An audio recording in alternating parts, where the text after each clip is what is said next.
Wait. The broadcast is now starting. All attendees are in listen-only mode. Hello, everyone, and welcome to the SFL webinar series. My name is Leah Palgashvili, and I am the director of the SFL webinar series and an executive board member of SFL. We are honored to have Isaac Morehouse deliver a talk tonight on how to talk to your friends about economics. Before we begin, though, I'd like to take a moment to introduce Students for Liberty and the webinar series. Students for Liberty is a 501c3 nonprofit organization run by students and for students dedicated to liberty. We were formed 3 years ago to serve a previously unfilled niche in our universities, connecting liberty-friendly students with other students, faculty, organizations, and resources to help them advance their ideas and applications of classical liberalism. The resources we offer include free books for student groups, a speakers network, protest grants, handbooks on running a student organization, tabling kits, leadership training, an academic journal for liberty and society, and our bread and butter conferences. The SFL webinar series is a way of giving you access to the ideas and mentorship and liberty year-round from wherever you are. We hold webinars each week to put you in touch with the top mentors and scholars for liberty in the country. For a full list, please visit our website, studentsforliberty.org. Tonight's webinar is with Isaac Morehouse. Isaac Morehouse is a gifts officer at the Institute for Humane Studies, where he helps raise support for the Institute's program. Isaac Morehouse previously directed educational programs and policy programs and mentored students at IHS. Prior to IHS, Isaac worked at the Mackinac Center for Public Policy, where he created and directed Students for a Free Economy. Isaac also spent 3 years in the Michigan House of Representatives, was involved in a small business startup, founded an international humanitarian nonprofit, and ran local taxpayer advocacy groups. In addition to his work in fundraising, Isaac is a frequent lecturer to student groups on economic ideas, communication skills, the philosophy of freedom, and more. He holds a master's degree in economics with a focus on the Austrian School from the University of Detroit Mercy, and he received his bachelor's degree in political science and philosophy from Western Michigan University. Just to note, there will be about 15 minutes of Q&A at the end of the webinar. Feel free to type in any questions into the question box. For those interested, this webinar will be recorded and archived on our website in the next few weeks. We'll be sending you more detailed information about Students for Liberty and our upcoming webinars in the follow-up email. And without further ado, I present to you Isaac Morehouse. Thank you very much, Leah, and thanks SFL for having doing these. Love doing these webinars because, well, I would say because it's the only time I can give a talk while wearing bunny slippers. If it were true that I had never given a talk to a live audience in bunny slippers.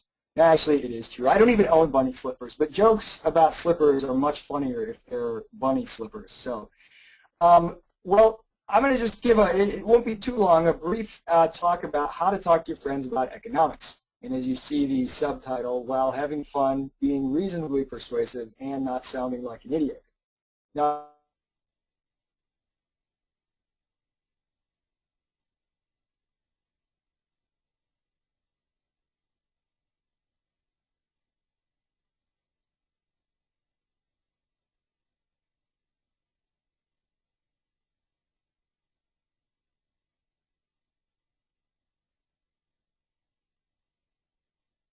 these first 7 points are, I think, real helpful, really important. Muted. And then part 2 is going to be how to talk specifically about economics. And I will have 10 short points there. So I know that sounds like a lot of points, but they're all fairly quick. Part 1, how to talk. First, find common ground. You want to start, you don't want to just start in with an argument and then find out, an hour and a half in that you had an assumption that you thought was shared all along, and it turns out it wasn't. I don't know, think of an example. I mean, I guess if you're going to argue with someone that, you believe that the sky is blue for all the same reasons that water is blue, and you go into your scientific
assume that, I guess, let them think that, I'm getting an echo here.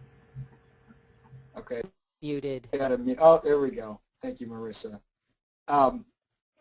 Okay, so even if you don't necessarily believe some of their assumptions, it might be convenient and acceptable to proceed with an argument as if that were true. We'll get to that in a minute. Okay, find common ground. Number 2, don't fight over definitions. Now, this is somewhat controversial among libertarians because some libertarians are on the total opposite side of the spectrum. They'll say, you know, we've got to make sure that the word liberal means what it's supposed to mean. Now, I don't really think language works that way. I don't think it's supposed to mean anything. It's meant many different things throughout many different times in history in different parts of the world. I tend to think it's an uphill battle, ultimately, that you will never win trying to ensure the purity of definitions. I say accept them as they're commonly understood and roll with it. Capitalism is a great example of this. It was a pejorative term coined by Marxians, and eventually pro-market advocates just started accepting it and using it. And now it's a mixed bag. Some people are like, yeah, capitalism, and when you say you're pro-capitalism, they're like, yeah, okay, I get that. You want free markets. Other people think capitalism is corporatism, cronyism. It doesn't matter. Don't force people into your preferred definition. Just roll with whatever common understanding they have. This actually not only makes it easier to move past these debates about words, but it also helps you achieve that number 1 point, finding common ground. I remember one time when I was with Students for a Free Economy, I was at the University of Michigan, and some, dare I say, crazy guy, which, by the way, at the University of Michigan, the crazy people always turn out to be professors. The students are far more reasonable than professors. Like one time there was a guy in the event handing out like hand-printed, I don't know, they looked like they were mimeographed or something, flyers protesting some event, and he had this grizzled, homeless guy looking beard, like a windbreaker on with stains on it, and he was wearing a bike helmet, indoors, just wearing a bike helmet the whole time. And I walked up to one of the students and I said, who is this? Is this some homeless guy? He's like, oh, no, that's one of the professors. So anyway, so some crazy guy came up to the booth I had for Students for a Free Economy, and he picked up the little booklet, and he's, and he says, I hate corporate greed.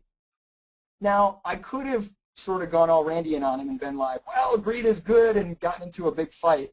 But what he really meant, I interpret it as, maybe very generously, that he doesn't like corruption among elites, people taking advantage of people. So I just said, I could not agree more. I hate corporate greed. In fact, that's why I'm here. That's why I'm advocating a free market, because there's nothing that greedy corporate pieces of crap hate more than a free competitive market where consumers have the power to choose. And it totally took him by surprise. And then we just had a cordial conversation after that. So I say don't fight over definitions. Accept what's common and what's accepted by the person you're talking with, which may differ greatly. So it's good to kind of find out what people mean by the words they say, if you can, and then just go from there. Okay, number 3. Decide which premises to grant and which to fight. And a subset here, subpoint would be if you're going to fight some of the premises, don't fight them all at once. Now what I mean here is that if you are arguing for philosophy of freedom, you can either say, okay, well, there are a lot of different ways of thinking or a lot of types of people that will arrive at the conclusion that philosophy of freedom is a good idea or free markets are a good idea. And focus on what type of person you're talking with and see if you can work with their given premises and get them to the conclusion that, hey, free markets might be a good idea. Or you could fight every premise. The example I gave before could serve as a similar example where if someone has this premise that people are greedy, and nasty, and therefore they need some sort of government to rein them in, you may disagree with that. You may think, look, people are not greedy and nasty altogether. They're mostly pretty good. There's just a few people like that. But think real hard about whether you want to fight on that metric. Do you really want to debate about whether people are good or bad? I would prefer to grant a premise, to accept somebody's premise, even if you disagree with it, any chance you get. any chance you get to accept the premise, do. So for example, if someone thinks everyone's greedy and nasty and therefore we need government, accept the premise and say, you're right. People are greedy and nasty and not to be trusted. They try to take advantage of each other. That's exactly why it's so important not to concentrate power in the hands of a few, because it will be abused. If, on the flip side, somebody thinks people are wonderful, they all get along, can't we all just get along? We've got to have sort of a utopian view. Well, that's an even easier argument to say, well, then we don't need any government. We don't need anyone telling anybody else what to do. So accept the premise, if at all possible. I think that it's too easy to kind of get distracted on some things that you will probably never reach any sort of shared consensus on. Okay, number 4. Oh, let me add one more thing on number 3. Sometimes when you're talking with people, they'll start with one premise, and it's not always a stated premise. Sometimes you can just pick it up in the course of conversation. So like continuing with the same example, well, we just can't trust people in the markets to do right by each other, blah, blah, blah. And then you can kind of go and prove to them, well, yeah, if people are like that, it's even more dangerous to have a government body that regulates. And all of a sudden they'll pull a switcheroo on you and start saying, well, no, but I mean, people aren't really going to take over this government body and try to price out their competitors. Nobody's that evil. And then you've got them basically changing their premise just to meet the conclusion that they want, which is very, very challenging. I think in that situation it's better not to be like, you sneaky flip-flopping, so-and-so, but better to be more gracious and say, well, let's think about this. If people are really nasty, we've got to be consistent here, where it's one or the other. But what you really want to learn from that is not to do the same thing yourself. So if you decide you're going to grant someone a premise, you're going to grant that everybody's greedy, and then they back you into a corner, don't switch and be like, well, people aren't greedy anyway. You know what I mean? I mean, it's not very effective. People get really turned off by that. So you don't have to agree with a premise to accept it for the sake of argument, but just make sure that you don't go flip-flopping later. Okay, number 4, the presumption of goodwill. This is pretty straightforward, and I think this is one of the most important things you can do with anyone. This is very valuable with colleagues, classmates, friends in your student group, whether they agree with you or disagree with you. Always presume goodwill on their part. Never presume that they're coming into an argument or arriving at a conclusion or making a statement based on some sort of nefarious scheme or some grand conspiracy to trap you or something like that. Assume that they're a good-hearted person of goodwill who is trying to be honest, who is intellectually honest, and they just haven't seen all the same arguments you have. This may turn out to be false. You always want to presume it.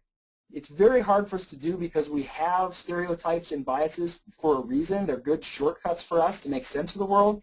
But it's really hard when you go in with those, like the guy with the crazy beard and the bike helmet. I mean, it's really hard to presume goodwill. He's handing out crazy flyers, to presume that he's just a good-hearted guy who's just trying to help these young kids. But you make yourself do it.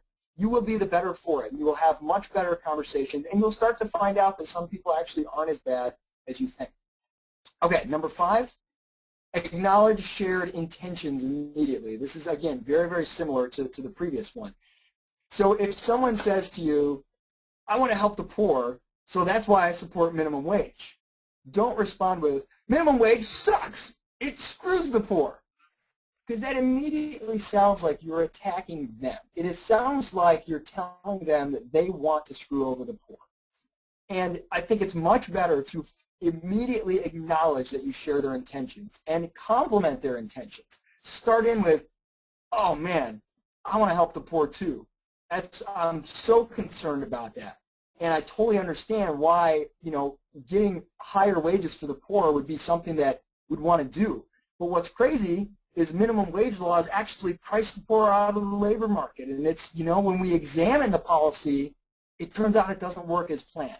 So start by acknowledging their intentions, that they're good. Now acknowledge that you share those intentions. If we immediately respond to someone says, I want to help X group, therefore I support, policy Y. If we immediately start with, here's why policy Y sucks, I think we lose a lot of people right away. So start with the same setup they had. I also want to help group of persons X, which is why I think we need to look more closely at policy Y and what it actually does in reality. Very, very important. Number 6, questions are better than answers.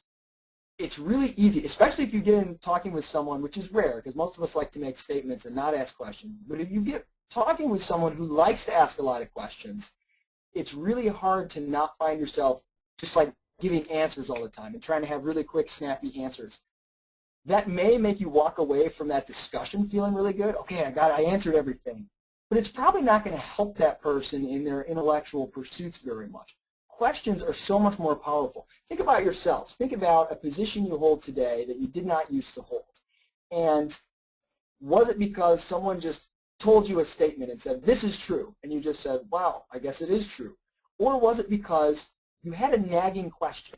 You thought to yourself, well, if X is true, can it be that Y is also true? This bothers me. I don't want it to be true, but maybe it is. I mean, that's kind of how I came into libertarianism and became more and more radical through time, was just I came in kicking and screaming. I just had these nagging questions that I couldn't find satisfactory answers to. I wanted to find justifications for state intervention because it just felt more comfortable to me. But those questions just kept lingering. You know, how can people be trusted with this power? So if you can use questions and leave people with them. My favorite is to try to leave people with one question when you're in a conversation. Just try to think of one question you'd like to leave them with that they're laying in bed at night and they just can't sleep because they can't find the answer to this question that's satisfactory. It's probably not going to happen in the conversation. They're not going to say to you, wow, that's a good question. I'm going to have to think about that for a year and it will probably change my mind. Most likely they'll give you some answers, but if you can tell they're kind of reaching and struggling, it means that there's some real thought going on. So try to ask good questions of people rather than give them good answers. Okay, number 7, the final point in how to talk in general. This is a phrase that I heard from Russ Roberts that I thought was just really, really powerful. Be a drop on a rock. The goal is not to win or to dominate someone, but to be a drop on a rock. What does that mean? Well, how do you wear a rock, smooth, wear an indentation into a rock with water? It's one little drop at a time, and it just slowly keeps wearing away, just little by little until you, actually affect that person's mental models. And you probably won't be around to see where it takes them. You'll probably just be one of many interactions they have or people that get them thinking about those questions. But don't feel like you have to be a 5-gallon bucket just pouring on people. Don't drown them in facts and data, and particularly today where much of our discussion takes place on the internet, don't drown people with articles and emails and links. I've seen this so many times on Facebook, and it's just, it drives me bonkers. You see this little discussion thread where somebody is, whatever, criticizing the market. Markets are so unfair, blah, blah, blah. And then somebody responds, well, I think they're pretty good, etc. And then there's a little back and forth. And then all of a sudden, somebody jumps in the conversation with like a 1,000,000-mile-long post that has like 14 links in it and, articles and cross-references. That's probably not going to work. If someone asks you, hey, will you give me an academic paper on this subject or like a list of your 12 favorite books, by all means, share it with them. But try to always think of what's one little thing, one little drop that can just wear away a little bit of that mental model that they're stuck in. Just think of one little thing to drop in. Sometimes the best thing is just a funny little humorous one-line, response or something to kind of poke fun at some of the assumptions about the good of government or something like that. So don't try to win. Don't try to drown people. Just one little drop at a time. Okay, part 2, how to talk about economics specifically. The very, very most important thing here is learn economics. It's really easy. Actually, this is funny. I think conservatives are a lot more guilty of this than libertarians, but sometimes libertarians as well. And I myself have done this many times. Of course, only in my past when I was young and ignorant, but now that I'm old and wise, never. But it's very easy, I think, for libertarians and conservatives in particular to respond to people's bad arguments about, in favor of government by saying, well, you just don't understand economics, which is not an argument. To just accuse someone of being ignorant is not an effective argument. But what's so funny is a huge number of the people who say this, who are free market advocates, they just assume well, I'm a free market advocate, therefore economics is on my side. So I don't really need to learn economics because economics will just tell me all the conclusions I already have. I can just go around accusing people who don't like markets that they don't understand economics. Because if they did, literally, they would favor markets. That's really, really silly. Economics is a wonderful discipline that's very broad. It's full of a lot of different schools of thought, a lot of different branches, and there's so much to it. There's so much richness to it. It's more than just, oh, I'm going to learn it and figure out that markets work themselves out. I already knew that. Learn economics. Learn economics before you try to talk about economics. Now, I don't mean you have to be an economist or get your PhD, but try to understand something about the discipline itself and appreciate the discipline for its own sake, rather than just, oh, I got to get myself a couple arrows in my quiver to bring home this point that I have. I really want the drug war to end, so give me one quick argument from economics. Try to understand. You'll find that when you really start to love it, you start to have your mind changes. You have an economic sort of way of thinking. When you look at the world, you see things through that lens, and it helps you ask the intriguing questions to people. Because that's what economics really is. It's about a lot of good questions, looking at the world and saying, why does that happen the way that it does? Things that are counterintuitive. Okay, number 2, economics is about means and ends. It's not about values. When you are talking with someone about using economic arguments or talking about free markets from an economic perspective, don't confuse it with moral arguments. This is not about values. Now, it's completely acceptable to have moral arguments with people and to argue about their values. But if you're going to have an argument where a predominantly economic argument, you need to start on their terms of what constitutes a good or moral end. And then use economic analysis to explain to them how various means will or will not achieve that end. Don't question the end itself. As I said, you can do that. That's a separate discussion. That's philosophy, but that's not economics. Economics is, in its pure sense, or should be, value-free, or as Ludwig von Mises would say, wertfrei in the German, which is very important to Mises, that it's about understanding how the world works, how human beings interact with each other, and it's a means-ends framework of understanding how a given means will or will not achieve a certain end. So I think this is a really great tool that we have to be able to, if you have some economic understanding, to be able to accept someone's desired end and show them how, purely with a means-ends framework, a certain policy will or will not get them there. So for example, if someone's highest value is just wealth, prosperity, you don't need to question that value and say, well, you shouldn't value wealth above all things. I mean, you can if you want to, but I think it's better sometimes to just take the economic route and say, okay, well, if that's your highest value, let me show you how this particular policy will not lead to that, or how free markets are the best way that we know of to get the maximum amount of prosperity. If someone's biggest value, the end that they seek, is fairness, I think it's exactly the same thing. You can use economic analysis to say, look, here's how these policies actually make things less fair.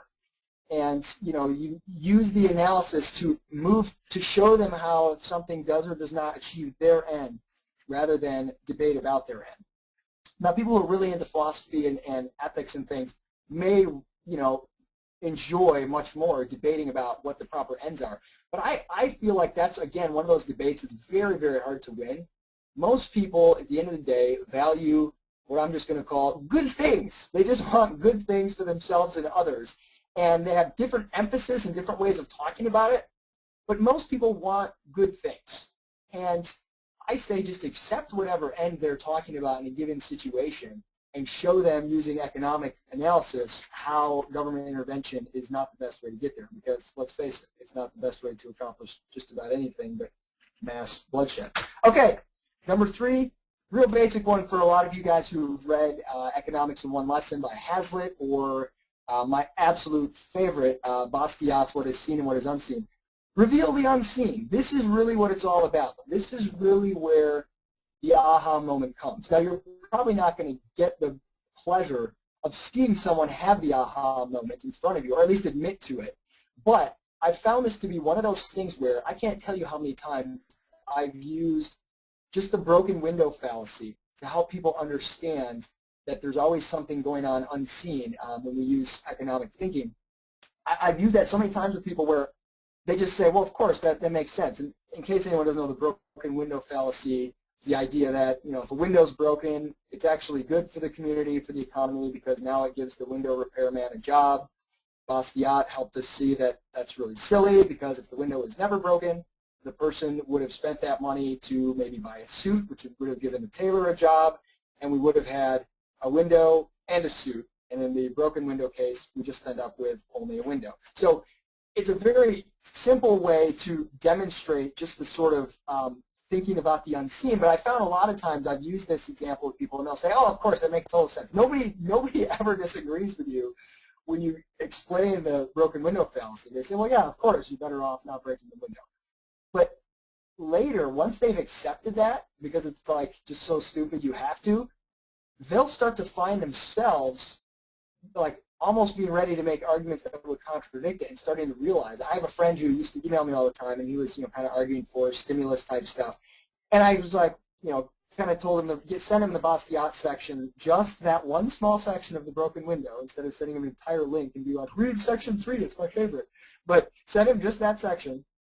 And he read it, and he's like, yeah, that makes sense, whatever. I don't know that it like means anything profound. But then within a few months, the very guy that was like arguing about all this, we need stimulus, etc., sends me a link of Paul Krugman saying something silly about, the silver lining of alien attacks or whatever crazy thing he was talking about, and says, hey, this looks like the broken window fallacy to me. This was coming from a guy who loves Paul Krugman. So I think don't underestimate the power of things that don't seem controversial at the time, but any small way, in fact, the more acceptable, the more easy to palate, the better. Any small example to show to people the unseen effects of economics, the way that economic thinking really helps us see the effects that are not there and not seen right away, can be very powerful. Okay, number 4, discuss principles rather than specific data. This is really hard for very smart people who have a good grasp on a lot of data. But if you can learn to talk principles rather than data, you can have a great conversation anywhere, anytime with anyone. If you can only talk about data when you have a mastery of it, you're going to be really limited in what you can talk about. And someone's always going to come up with some example or data that you are not familiar with, and you'll be stumped. So let me give you an example. If you are talking about the minimum wage not being helpful to the poor getting jobs, etc., and someone says to you, well, in this specific instance, in 1984 in Indiana, the minimum wage was enacted, and unemployment did not go up, and wages did go up. And the data shows that unemployment was, going down, and wages were going up after the minimum wage was enacted. There, what do you say about that? Bam, data. I would not get caught in an argument about, well, data can be flawed. Well, who measured the data? I'd like to see that study. Well, I have some different data that in the state of Ohio. Don't mess with all that stuff. Again, bring it back to the principles and bring it back with a question. Put it in terms of, okay, well, let's think about what a minimum wage is. It's not allowing people to work for less than a certain wage. If you don't allow people to work for less than a certain wage, will that make their labor more valuable than it was before? Can you make someone worth more than they were in terms of what they can produce by simply mandating it? I mean, if that's what the data shows in Indiana, why was Indiana so small-minded? Why didn't they raise the minimum wage higher? Why didn't they go $20, $30, $50 an hour? And get it back to the principles, because now you're forcing the person to think about what minimum wage is, and just in terms of basic principles, how can it make someone who's not worth, who's not able to produce $7 an hour worth of goods, how does it make them suddenly hireable to mandate that they have to be paid $7 an hour? And it makes them start to think about the principles, move away from the data. If you're debating a very specific instance and you really have a good handle on data and someone really wants it, fine. But I think that's almost never the case. It's almost never the case. Because if you come with a bunch of data and you do the same thing of the example I just gave somebody else arguing against minimum wage, but you do the same thing or arguing for minimum wage. But if you use data in the same way and say, well, look, the data show from 1970, people are very skeptical of data. Well, let me put it this way. People don't trust data when it doesn't confirm a conclusion they already have. and they trust it way too much when it confirms a conclusion they already have. So forget the whole thing and try to get beneath the data, get to the principles, and get people thinking in that way. It's a lot more beneficial, I think, for both parties. Okay, remind people that intentions do not equal outcomes. And this goes back to the point in the first part about acknowledging and appreciating shared intentions. Obviously, love the intentions you have. It's great. I want to help the poor as well. But we have to remember, it's not enough to just want to help somebody. Now we have to move on to part two, which is thinking about the best way to do it. And that's what I want to have a discussion about. I don't want to have a discussion about whether or not it's good, because I think it's good. How can we actually do that? And just having the intention is not enough. Just a politician saying they want to accomplish something doesn't mean that the policy is going to do it. So, a great example here is if someone loves, some sort of endangered species, I think it's really beneficial to say, absolutely, you love that endangered species, so you want to make it illegal for people to kill it. But what is that actually going to accomplish? It's, if you, like the Endangered Species Act, for example, which said that if anybody found an endangered species on their land, they couldn't kill it, and furthermore, they couldn't destroy the habitat. So basically, their land became undevelopable.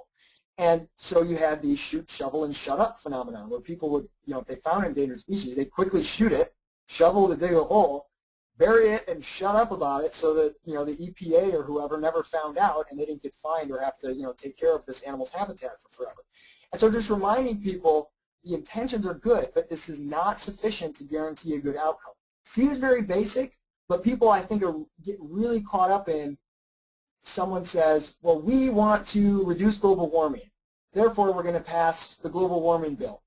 And people will say, well, what do you mean you don't support that bill? It's reducing global warming. And they're conflating intentions with outcomes. So just make sure to remind people of that in a friendly, gentle way.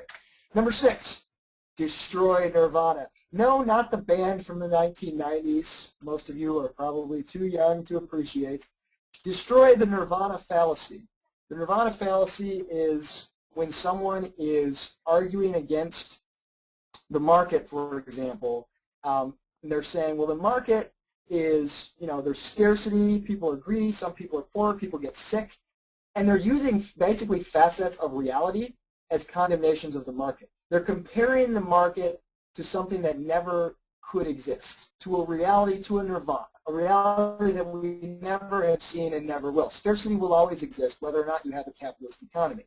People will get sick. Some people will die. Those things are going to be true regardless. And so when you catch people making arguments against markets when they're sort of implicitly comparing them to a reality that is not and cannot ever be, point that out. Again, I wouldn't say gotcha. It's not a gotcha moment, but say, well, Milton Friedman did this really well in this great interview with Phil Donahue, which you can pull up on YouTube, where Donahue says, doesn't the market reward greed? He's like bouncing around with his white hair.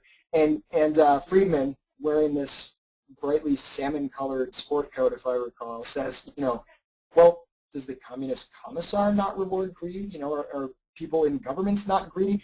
And basically what he's doing is destroying the Nirvana fallacy. Compared to what? You're comparing markets and the realities in markets to some other system that can never exist. And so try to just ask people those questions. Well, compared to what? Compared to what? I mean, is there a world in which no one would ever be mean to anyone else? Is there a world of perfect information? No, markets don't always convey perfect information to consumers. Is there a way to do that? Did the FDA convey perfect information about Vioxx? And I think just destroying the Nirvana fallacy. Now, what you don't want to do when someone starts arguing in this way and saying, well, markets don't do this, markets don't do that, you do not want to get caught trying to say, well, yes, they do, and get caught arguing that markets are perfect, because they're not. There isn't any perfection in this world. I mean, that's what the study of economics is. It's understanding how people deal with the problems we face, how they deal with scarcity, with unlimited competing desires for goods, with a limited amount of goods, with information that's in all sorts of small pockets that's dispersed everywhere. How do people find it in a way that helps them order the market?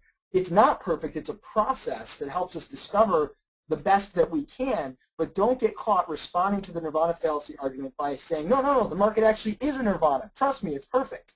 Not a good idea and not true. Number 7, public choice theory is your friend.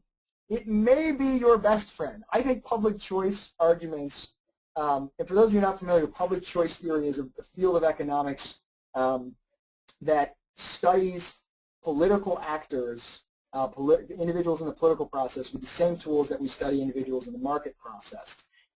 2 great, great books to introduce you to public choice: Beyond Politics by Mitchell and Simmons, and Government Failure by Tulloch, Selden, and Young, I believe.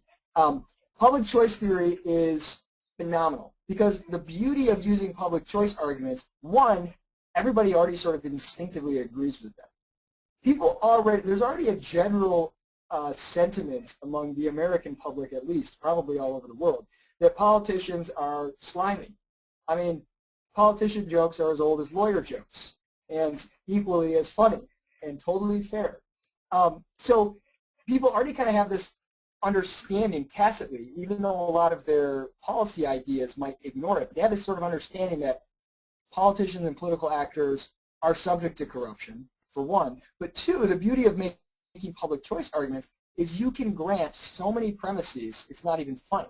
Like, I happen to not think that the whole theory of public goods is valid at all. I don't think that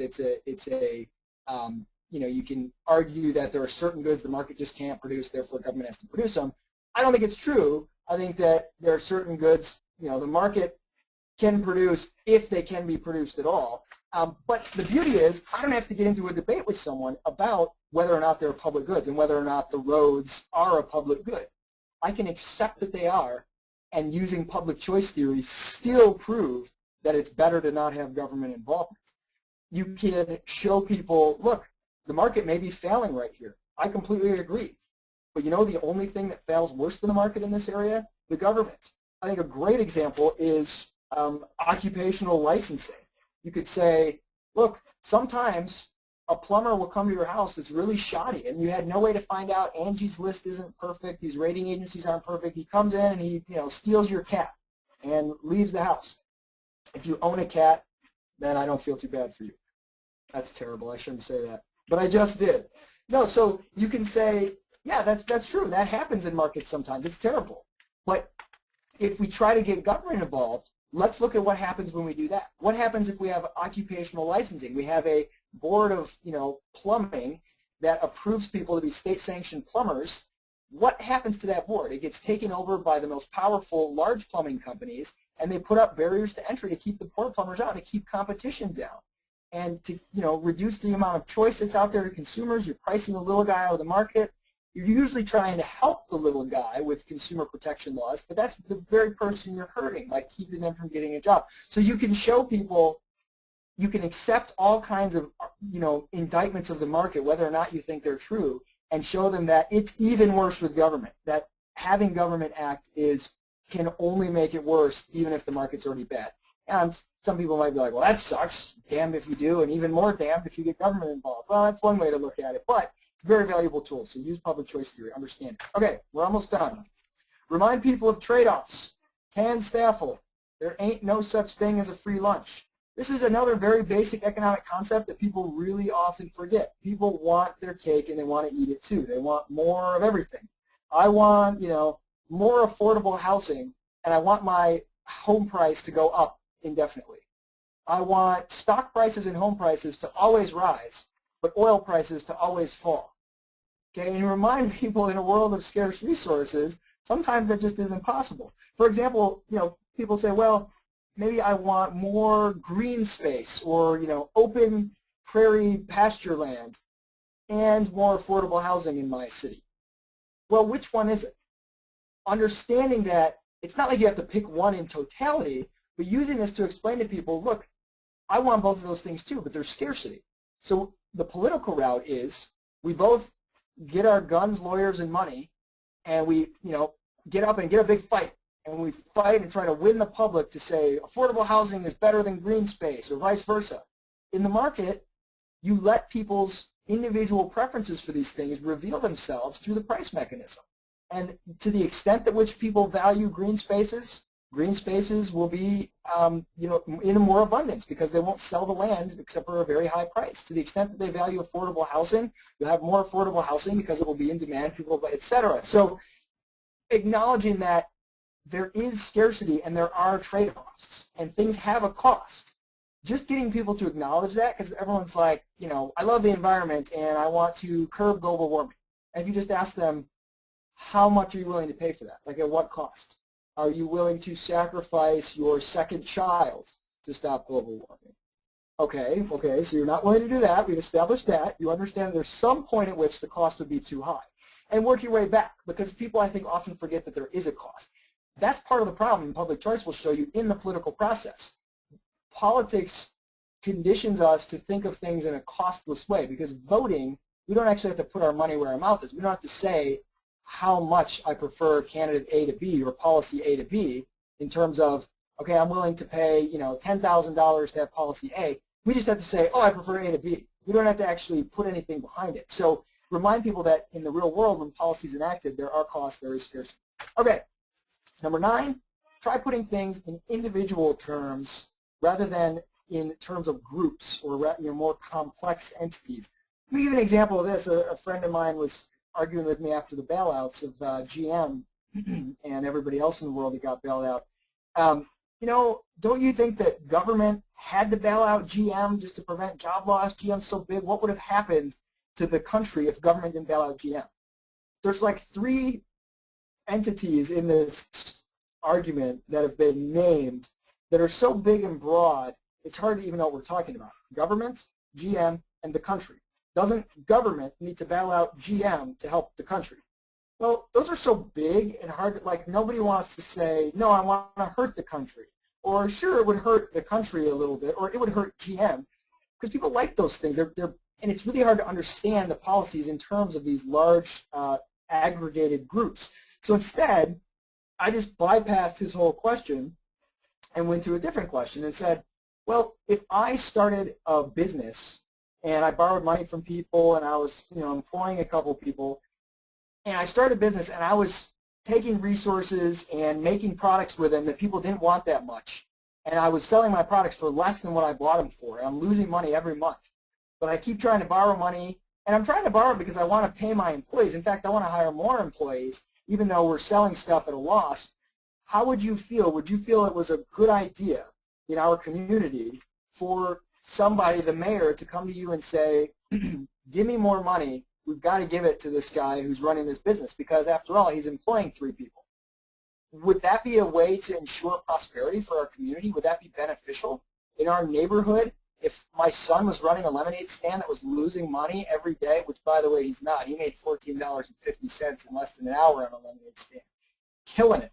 But if I was doing that and, look, my son's employed, so everybody's got to keep paying him to stay employed.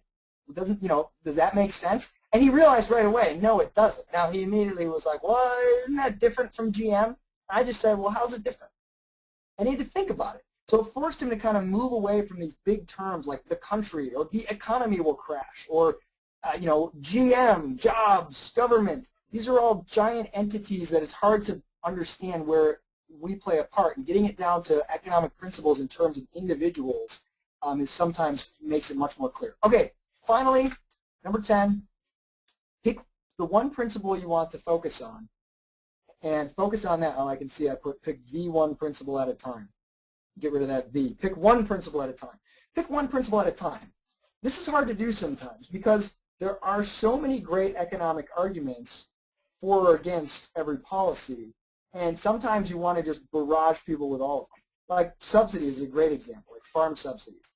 Somebody, I don't know if anybody still argues for farm subsidies these days. Definitely on college campus it's probably rare, but if someone was arguing in favor of some sort of subsidies, it's really easy to want to just hit them with the whole phone book. Well, let me tell you the public choice reasons why subsidies create, rent-seeking behavior, blah, blah, blah. Well, let me tell you, it messes with the price system as well, and it distorts the prices, and it makes resources go to their lower valued uses, and it also creates the moral hazard, where farmers start taking more risks than they otherwise would, and there's just a loss in value to society because we're moving money from people's higher valued uses to give it to farmers. It's so many arguments all at once. pick one. It's really hard because you feel like, what better way to show how terrible the policy of subsidies is than to show that there are like 5 different reasons that it's wrong. Maybe if you've got a paper to write and you can do that, that might work out well. But in a discussion with somebody or a little Facebook talk, pick one principle that you think is going to illustrate the folly of that policy the best based on the particular person you're talking with, based on your audience. Know your audience. If you're talking with someone who's a cynic and doesn't have a very high view of human nature, use the public choice argument. Sure, it'd be great if we could help out farmers with subsidies, but who's doling out these subsidies? Do you trust those politicians to get all this money and dole them out in a fair and equitable way for the public good, right? Just pick that argument. If it's somebody who's really sort of mathematical, data-driven, talk about the overall loss of value to society. Well, people, would spend their own money on whatever goods they would buy, so it means they must value those more than, their other options, otherwise they would have chosen those. The fact that we have to take money from them through taxation, which is not by their choice, otherwise they would have donated it, and give it to these farmers, it means that we're taking money and moving it from a higher value to a lower value use for people. I mean, some people, that argument might appeal to them. If people are really into fairness or environmental integrity, etc., talk about the incentives created to plow more land and farm more. So pick one, though. I think this is really valuable. It's very hard to be disciplined here, especially the more knowledge you have. And the more, it's amazing. The more you learn, the more you realize there are 20 good arguments against almost everything the government does. And it's hard to pick one. But again, you're just trying to be a drop on a rock and leave people with that one question. You don't have to hit them all at once. If they come back and say, that's really interesting, that I can kind of see how that distorts prices, but I mean, does it really, but maybe it's worth it anyway. Then maybe you come back with one more and say, well, maybe it is worth it anyway, but let's think about the corruption that it breeds, or let's think about, what incentives it gives, blah, blah, blah. So I think focusing on one at a time is key. Now I'm going to end with one final point illustrated by this fabulous comic that I'm sure all of you have seen. Are you coming to bed? I can't. It's important. What? Someone is wrong on the internet. This is a great illustration of how if you are talking with someone about economics and it's making you angry, or you literally can't pull away from your computer, or you can't leave and you have to go to class and you're in some heated debate, or you're laying in bed at night and you're thinking, I can't believe they made, that's the stupidest argument I've ever heard. How ignorant could they be? And you're thinking of all these ways you can burn them and come back with a better argument or an article you can send them. Then stop. Stop talking to that person about economics. Because if you're not enjoying it, if it's not a give and take where you're having a good time talking with it and trying to help people be enlightened, then stop. If you're angry, you're probably revealing that you're angry, and it's not going to come across well. There's no reason to be. You don't need to be defensive or feel threatened by the fact that some people have different opinions than you or don't know all the things that you know. Enjoy yourself. Have fun. Lighten up. If it's not fun, don't do it. With that, I'm done, and I'm happy to chat for the next 10 minutes or whatever we got with any questions you have. Thank you so much, Isaac. We have a few questions lined up, and I'll start with them now. For everyone else, you can just type your questions in the question box, and I'll read them out to Isaac. Just a quick clarifying question first. Someone wants you to repeat your suggestions for books on public choice. Oh, yes. 2 books that I think are the best introductions. The very best is, that's hesitantly because it's still lackluster. Somebody needs to write the very best intro to public choice, so maybe it could be you. Beyond Politics by Mitchell and Simmons. It's printed by the Independent Institute. Sadly, I don't think they're printing them anymore, but you can still get it on Amazon. Just pick up a used copy or something. It's maybe 15, 20 bucks, which is a lot because it's not in print as far as I know, but it's worth it. It's excellent. The second one is Government Failure by Gordon Tullock, Selden, and Young. And that one you may even be able to get for free in PDF form. I'm not sure. And that, I believe, is printed by AEI. Or no, not AEI. What is it? EIA. I don't know. Whatever. The one in London. I'm losing my acronyms. Okay, great. So let's move on to some of the other questions. How do you talk to he or she base their arguments on a bad experience from the free market? Yeah, that's That's a tough one. I think first acknowledge that bad experience and don't try to make excuses for whatever they went through. I mean, I've been screwed on the market before. You know, I've had goods that turned out to be shoddy. So I think the key there is to not try to downplay whatever complaint they have. Also, to ask them, you know, to first try to get a little bit more detail about, like, okay, well, tell me a little bit about what happened. What do you think could have been done to prevent this? And then if they say, well, if there was some government bureau that could have, you know, come in and stop this, and say, well, it's possible, but, you know, there probably, I'm guessing there probably already is a government bureau. That's kind of the beauty about the world that we live in now. The government is involved in so much that anytime someone says, well, look, markets suck because, you know, this thing failed, you can say, well, it failed in the presence of like 1 million regulatory agencies and all this government, and yet you're arguing that government needs to fix it. You know, it's like when people say that, you know, the drug war, well, we need the drug war because I did drugs and they were really bad for me. Well, you did drugs when they were illegal and there was a drug war. Obviously, it didn't work. So that's one way, is to just ask them a little bit more and say, well, what could be done to stop this? Well, in fact, you know, the government's already trying to do that, but apparently it didn't work. Sometimes it's just outright fraud or theft, which is not something that anybody condones, any free market person. Even an anarchist has there's no reason to say, oh, well, you just have to live with that. That's what the courts are for. I mean, if there's any actual theft or fraud. But if it's just a matter of bad information and things, I think reminding them of the nirvana fallacy, like, this happens, it stinks, it probably happened in the presence of a government body that was trying to stop it but didn't. But, you know, if you didn't have that body, it probably still happened, but that's something that I don't think we can fix. And if we try to, we need to understand the cost of doing that. Okay, so we have 2 questions on redistribution and the poor. So someone is asking, how do I begin explaining to my friends that redistribution of wealth is evil? And then someone asked, do you have any sources for arguing for how the free market helps the poor? Okay, so the first question, I'm tempted to get hooked in and give you some thoughts and some arguments. However, as this webinar is about how to talk to your friends about economics, I'm going to follow my own advice, which was point number, I don't remember if it was point number 2 under how to talk about economics. I wouldn't debate them on why it's wrong to you know, try to have everybody be more equal, or whatever the end is that they're seeking, a more fair society, a more just society. I would say, well, you know, let's look at what are the effects of redistributive policies. First, there are tremendous incentive killing effects where people are less incentivized to produce more new things, to innovate, to grow companies that benefit all of us, if they don't, you know, feel that they can benefit very much from that marginal improvement in their own standard of living if it gets taxed at a higher rate. A lot of people will question that, but it's very true. I mean, incentives matter. If something costs more, you're going to get less of it.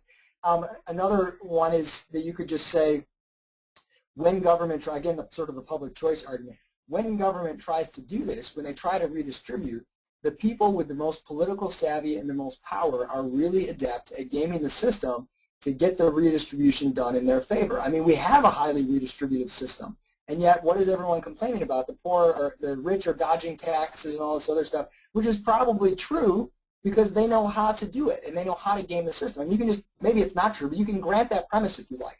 If you really want to focus on the principle that redistribution is just wrong, it's just morally wrong, by all means, I think that's a very interesting argument. It's different from the economic approach that I've talked about tonight, but if you want to do that, I think that's fine, and there are some resources for that. The second question was, what are the resources about how a free market benefits the poor? Actually, there's a great, I don't remember the website off the top of my head, but it's new, and they've produced a couple short videos now using the Economic Freedom of the World Index data. I think it's just called economicfreedom.org or something, or Economic Freedom of the World.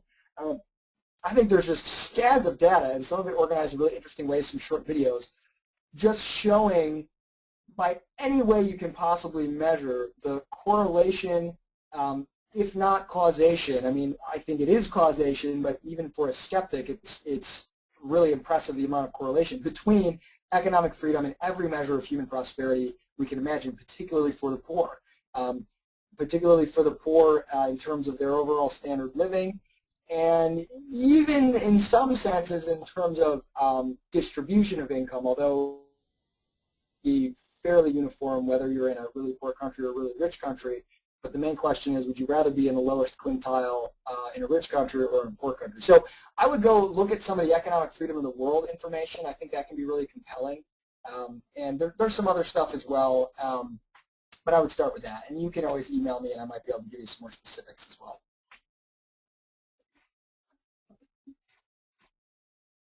Okay, we have two questions about Occupy Wall Street. The first one is, what is the best way to start a discussion with the economic leftists in the movement? Do we start with the collusion of government and corporations? And then another person asks, what do you think about Occupy Wall Street and the Tea Party movements? Well, first of all, I actually like both movements. Occupy Wall Street is immensely entertaining to me. It's just hilarious. Reason has this great video. It's just called like What We Saw at Occupy Wall Street. And it's just hilarious. It's just the most like random amalgam of people that it's quite entertaining. But in all honesty, I see both movements. The Tea Party, I think there's a lot of stuff in there. There's some crazy people, some things I don't necessarily agree with. But the general sentiment is government is too big and corrupt, and we want them to leave us alone, and we don't like it, we're angry.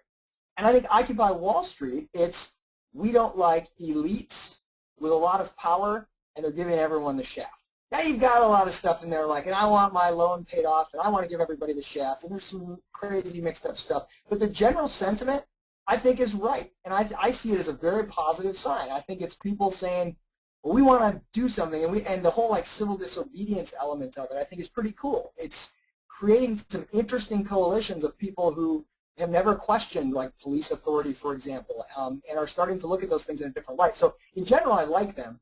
How to talk to economic leftists like the type that might be at Occupy Wall Street. I think you're totally right. The questioner said, is it to talk about the government collusion, corruption? I think that's absolutely right, because that's something that you already have a shared premise. They already agree with you. Almost every example you can get a leftist to give you of why they're upset with some corporation, it almost always involves government or some government privilege or protection.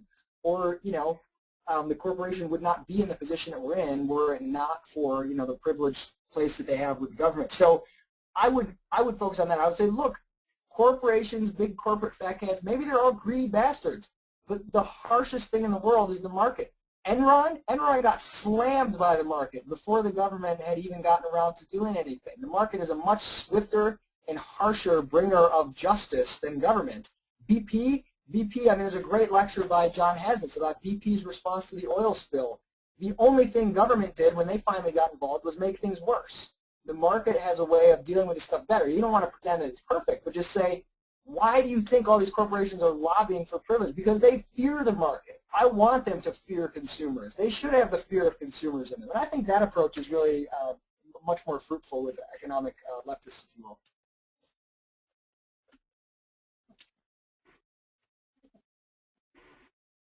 Any more questions? Okay. Yep, there are more. As far as definitions go, to what extent could not insisting on certain definitions allow language to be defined by your opponent? The meaning of concepts is important and very relevant to what ideas people accept. And he says, for example, we should make sure capitalism/free markets are understood as positive things. Yeah, I think that's an interesting battle. But I just sort of take the approach that I'm probably not going to win it, and I don't know that I have to. So again, based on who I'm talking with, I want to get to their values and the concepts. Sometimes it will take a little bit of time to figure out what they mean by their words. If they say capitalism, I want to say, well, tell me what you mean by capitalism. Do you mean the system we currently have? Do you mean a system like, try to figure out what they mean and figure out what they mean by that, and rather than say, well, that's not capitalism, and try to change their definition, just say, okay, I get what you mean. I disagree with that too. I really think that's wrong. You know, you could say, I use the word capitalism to mean something else, but regardless of what word you call it, here's what I value. I don't think that it's ultimately productive to get really hung up in trying to say we've got to keep the terms of the debate clean, because it's just not possible. They're not going to be kept clean. Someone is always out there to try to twist the terms of the debate and to, whether deliberately to make things, you know, have a nice spin to them, or just because they understand words differently. I mean, people can do that totally innocently.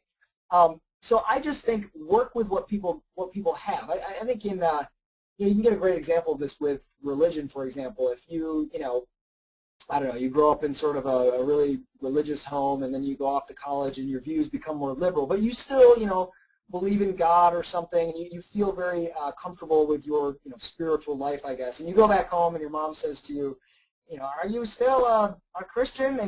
And you say, you have the choice. You can say no, because by some technical definitions, maybe you're not. Or you can say yes, because what she's really asking is, are you still, you know, pursuing truth and trying to be a good person and have values? You know, that's what she's actually asking. And if you can say, yeah, I am. I mean, I think that's totally acceptable. I don't think that's deceitful. I think you can work with the definitions people have as they understand them. I'm a fan of that. I know that's controversial. A lot of people are really big on trying to take back or, you know, protect the sanctity of different words, but I'll roll with whatever terminology is working as long as people get the ideas I'm talking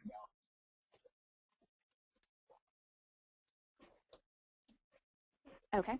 How do we explain the recent economic recession? I'm sorry, how do I was crushing a plastic bottle as you said that. How do we explain, what was it, the recent economic recession. Oh, the recent economic recession. Say, don't necessarily try to explain it. I mean, I don't mean don't try to talk about it at all, but don't try to have, oh, look, let me tell you what happened, X, Y, and Z. Because frankly, it's really complex. I mean, the Great Depression was, this economic crisis was. So I think we can get a little, we can sound silly if we're just like, well, all it was X. Because people look around and that's not what they see. They say, well, no, it wasn't just that the Fed printed too much money. I saw people doing all kinds of irrational things, like remortgaging their house every year and blah, blah, blah. And they see things around them that they see as the cause.